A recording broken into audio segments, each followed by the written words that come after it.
Are you a sentiment investor or a value investor? Because this story is currently very much on the value side, doing all the right things to prepare a massive turnaround for the business and hopefully the stock price. Today I'm speaking with a graphite company CEO who is working on becoming a vertically integrated supplier of graphite products. There was big news recently. A joint venture with one of Europe's largest chemical manufacturers was announced. Transformational things are happening in the company that doesn't have many investor eyeballs yet. Welcome, Andrew Worland, Managing Director and CEO of International Graphite. Hi, Florian. How are you? Awesome. Welcome to Miningscout, Andrew. Good to be with you. As for my introduction, it's like a quite unique company. So I met you like a while ago on a conference, and I was really impressed that this isn't the usual graphite story, a one project, a mineral development, but you are really thinking downstream. Maybe we can start with that. So what are you like doing currently in Western Australia for the downstream processing? Sure, Florian. Thanks for the introduction. Yeah, the June quarter that's just completed was a huge quarter for the company, probably the most important quarter of our history. You alluded to the Italian joint venture which we signed with Alkeemia. We've also landed a number of commercial and sales agreements with some key investors and those involved in the product marketing side. And we also advanced our Collie project through the construction phase and signed the building contract. So we are really progressing very aggressively within the company. You asked about Western Australia's assets That's the to begin Collie, with. yeah? Well, yeah, so the Collie Micronising Facility is the project we have under construction at the moment. Mhm. Collie is located about 200 kilometres south of Perth. We are building there a micronising facility for graphite concentrates and turning those into industrial grade products at different specification. It's going to be very suited to customer demand and across a variety of particular product specifications. We are well advanced in the construction phase, so the earthworks and civils have commenced on the project. The production shed fabrication has commenced, and we anticipate the shed being completed and installed by February of next calendar year. So about 8 months away, and then the production equipment to be installed through the second quarter of calendar 2027. So by this time next year, we would anticipate commissioning the project and being in operations by the second half of 2027. So that's obviously our most important asset at this point in time and focus. It was a $8 million development construction cost through to mechanical completion, and that is from an equity perspective has been funded. The funding now is a combination of government assistance through some really important grant programs with the state government, our own equity, research and development grants, and so forth. And we've sunk about $1.5 to $1.6 million into the project of that 8 million already. So we're well and truly advancing that quickly. And hoping to give a lot of progress reports as the construction program evolves. Okay, what's the end game here? So downstream processing is a general wording. So what are you actually producing for which market? Yeah, so we're producing a micronized graphite product of a specification between 5 and 45 micron. And what that is used in is a whole bunch of industrial applications, from plastics to polymers to engineered products to lubricants, dispersion materials, and so forth. And those products have a very strong, steady, profitable market for us. And most of the product will be sold into the Asia Pacific. There'll be some domestic sourcing in Australia, but the vast majority will be into the sort of the Japan, Korea, and South Korea, and Southeast Asian markets. Our production profile will be between sort of 4.5 to 7,500 tons. And that'll be very much dependent upon the market itself. So we're not in the business of just maximizing production tonnage. We're in the business of maximizing margin and profitability in our products. And so the higher value products tend to be a lower production level. So we'll be finding the sweet spot with our marketing plan to ensure that we get the greatest revenue and margin contribution to the business as opposed to just maximizing our production throughput. Okay. When can potential investors, expect first sales, or like profitability of the company? Yeah, cash flow will be generated from the second half of next year, Mhm. almost immediately. So the ramp up curve for the project is all about market entry. It isn't actually a limit. There's no limiting factor from the equipment. So that ought to be capable of being at full production within 2 to 3 months. But we'll operate the equipment at probably one shift 5 days a week for the first 6 to 12 months, and then add a second shift, and then ultimately get to a 24/7 operation. And that's about sort of entering the market in a way that's seamless, can be absorbed well by the customers, as opposed to sort of just producing as much material as possible as soon as possible. That's not how Yeah. the business should be operated. It's more boutique than that. Okay. Let's jump over to the thing you are like building in Italy, or to build in Italy. So there was a joint venture announced, as I said, with one of the largest chemical producers in Europe. Elaborate about that, please. Yes, that's right. So uh, we've been working with a number of groups on various aspects of downstream processing over quite a number of years, including purification. We were introduced to Alkeemia through one of our Japanese trading partners, and we've been looking to initially do some toll treatment, and that discussion morphed into a larger interest in building graphite facilities at the Porto Marghera location in Venice, which is where Alkeemia's chemical plant is. So, Alkeemia produce hydrofluoric acid, and they're one of Europe's largest producers of hydrofluoric acid. And it's the key ingredient used commercially at this point in time in producing purified graphite. So that's up to the 99s and 99.95% quality. So that level of purity is used in industrial application, and is ultimately used in battery-anode material as well at the 99.95% level. So Alkeemia are looking to build a purification capacity, and essentially believe graphite is a great customer base for their HF supply. So their plan is to build 20,000 tonnes of purification capability, and they've agreed to situate some graphite processing facilities, some more micronizing equipment, expandable graphite equipment on their lease at Porto Marghera, and we will do that in a joint venture. So what they will bring to the joint venture is operating capability, construction capability, permitting. They'll bring personnel. They'll bring storage for so shed capacity, logistics capability, laboratories, control rooms, all of the ancillaries that you would normally have to invest yourself as a standalone project. That's all catered for by this joint venture, and we'll pay for the plant and equipment and the Mhm. installation.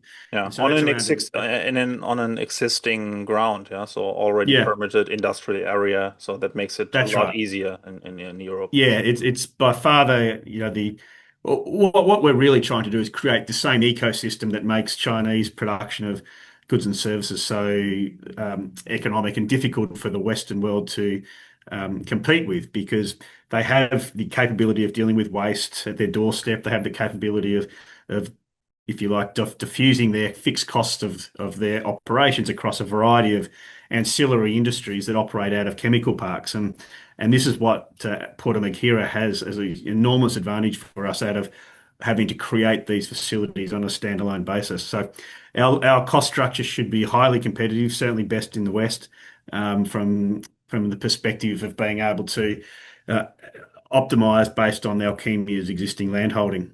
So our capital investment at the moment is looking at around about 12 million Australian dollars for the building of about 10,500 tonnes of graphite processing capacity, and it will have the purification capability sitting next to it as well. So we'll have Europe's essentially first, if you like, closed supply chain for graphite products that allows Europe customers to be able to be able to consume their graphite requirements directly from a European producer. Yeah. From I was so that asking includes myself. purification. Right. I was asking myself, like, why doesn't Alkemia do it themselves? Yeah. Like, why to work with a like small market cap company out of Australia?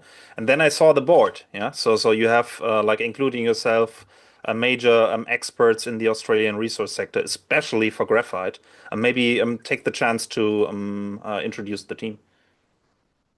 Yeah, so that's right. So the company was founded by Phil Hurst and David Pass, who would recognised graphite processing experts. They're process engineers and metallurgists by training, have 30 to 40 years experience in industry across a variety of commodities, but a significant amount of time spent in the graphite space.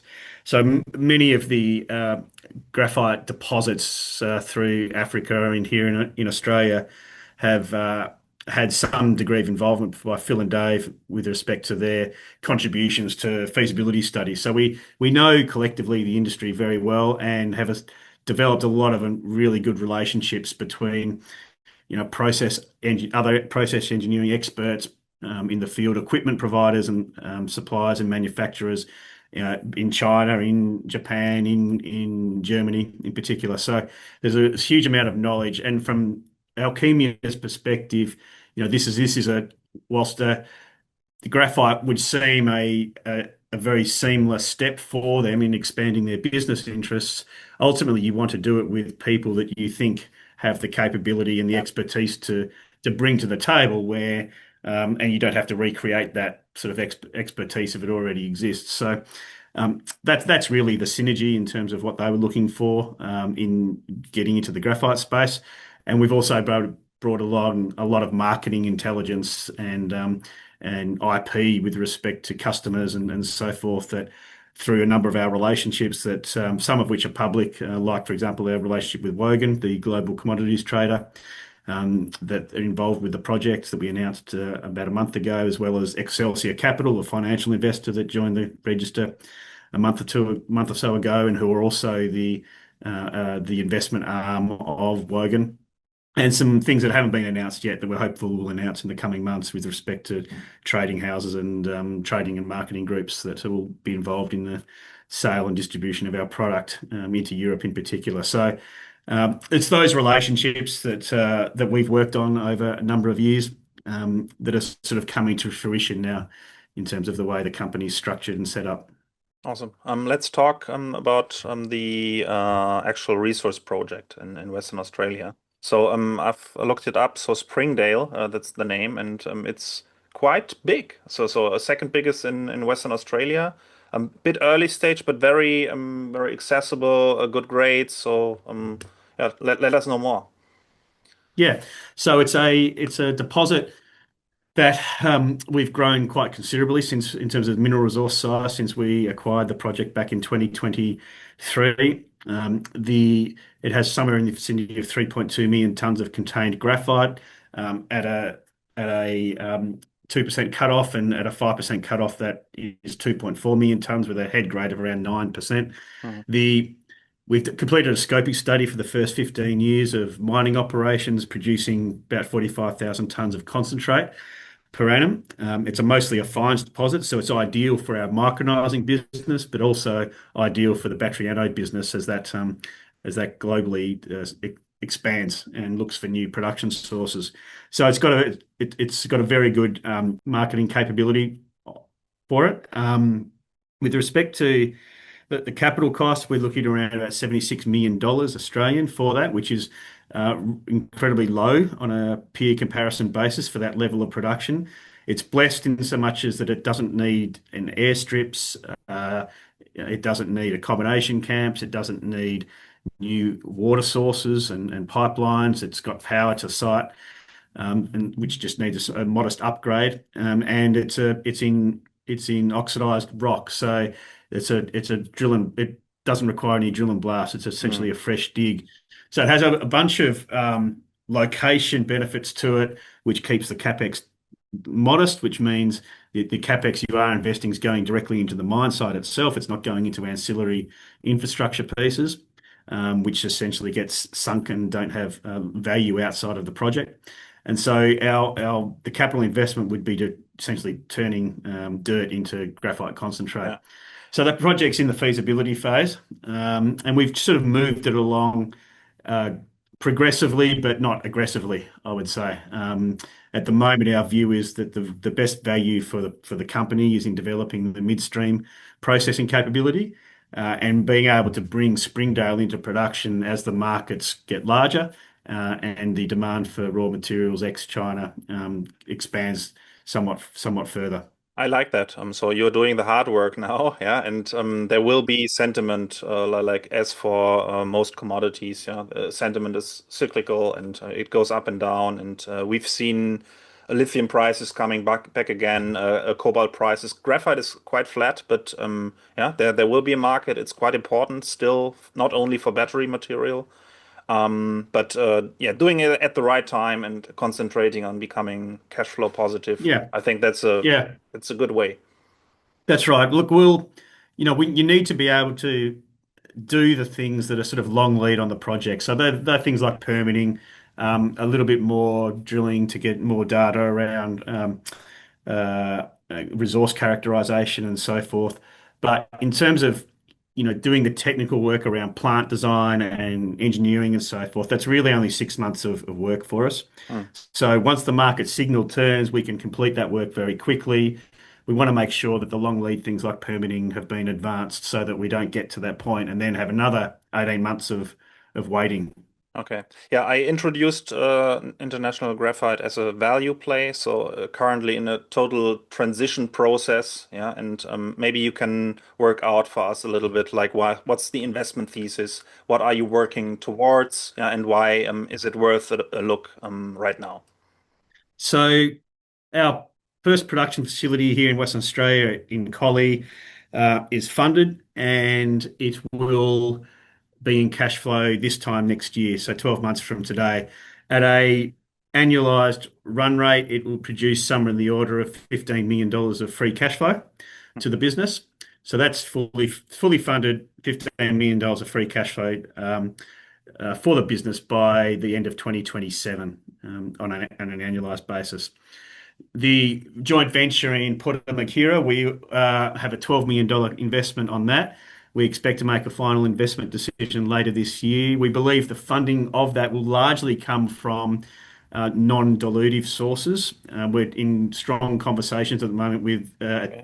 many officials in the EU in particular and in Italy, and using the relationships that Alkeemia have as one of the most important critical minerals and strategic companies in Italy to help us with the financing of the project. So we think there'll be a reasonably modest amount of equity, dilutive equity required for that project.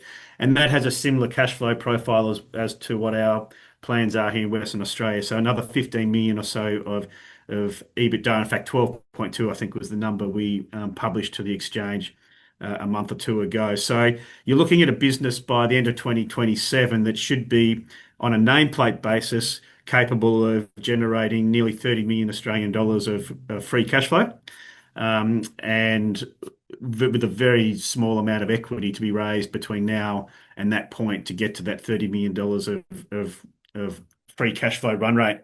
And then you've got the upside of the Springdale project itself, the mining Yeah. asset, I mean, which, you know, other projects like that could be valued a couple of 100 million market cap. Yeah. So yeah, well, for the project alone. I could point to you listed company examples at the Mm, moment that have a mining asset that is sort of, you can judge, everyone can judge themselves what's the sort of best in class, but our asset we believe is a very very strong asset, yeah. and certainly would justify on a peer basis a value much higher than what the company currently holds. So the asset is developable. It will be simply permitted. So there will be no barriers to get that started other than the market itself. So we think there's a lot of if you like unrealized value sitting in the asset portfolio of International Graphite at this point. All right. Thank you very much, Andrew, for the interview. This is International Graphite, listed on the ASX under the symbol IG6, and also secondary listed in Germany. We display that as well. Thanks, Andrew. Yeah, all the best of success, and we speak soon. Yep, looking forward to it. Thanks, Lauren.